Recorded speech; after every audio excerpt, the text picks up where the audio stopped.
13 mai, fête de Notre-Dame de Fatima. Le dimanche 13 mai 1917, 3 enfants gardent leurs brebis sur les collines de Fatima, au Portugal. Lucie, âgée de 10 ans, et ses cousins François et Jacinthe, âgés respectivement de 9 et 7 ans, sont les heureux choisis de la Vierge. En entendant sonner midi au loin, ils s'agenouillent et récitent le chapelet. Leur prière est interrompue par la vue d'un éclair, puis d'un second plus brillant que le premier. Le ciel est cependant sans nuages. Ô merveille! À quelques pas, sur les branches d'un chêne vert, ils aperçoivent une belle dame plus étincelante que le soleil. Éblouis autant que terrifiés, les 3 enfants veulent s'enfuir, mais la mystérieuse apparition les rassure par un geste de maternelle bonté et leur dit « N'ayez pas peur, je ne vous ferai pas de mal. » Après quelques minutes d'un silence extatique, Lucie ose demander « Qui êtes-vous » ? « Je suis du ciel, répond la céleste vision. Je suis descendu pour vous demander de venir ici 6 mois de suite, le 13 de chaque mois. » La Vierge leur recommande de réciter souvent le chapelet. Vous ajouterez cette prière après le Gloria Patri. Ô mon Jésus, pardonnez-nous nos péchés, préservez-nous du feu de l'enfer et conduisez au ciel toutes les âmes, spécialement celles qui ont le plus besoin de votre miséricorde. Puis, elle se tait et s'éloigne doucement comme poussée par un zéphyr et disparaît dans la lumière du soleil. À tous les 13 des 5 mois suivants, les enfants ont la joie insigne de revoir la belle dame. La nouvelle des apparitions se répand rapidement dans la région.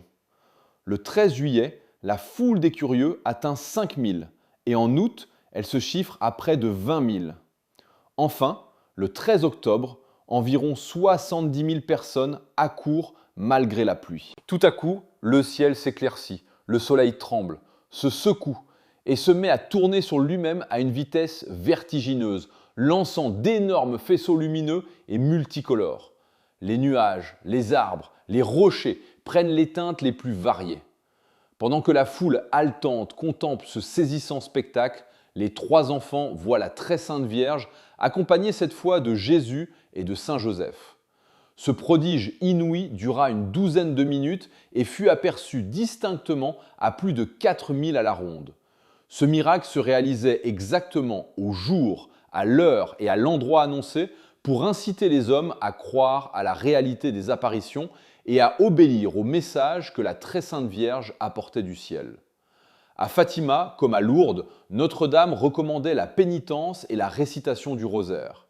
Si l'on répond à ma demande de faire pénitence et de prier, la Russie se convertira et vous aurez la paix, a promis la Vierge Marie. Sinon, elle répandra ses erreurs dans le monde, suscitant des guerres et des persécutions à l'Église.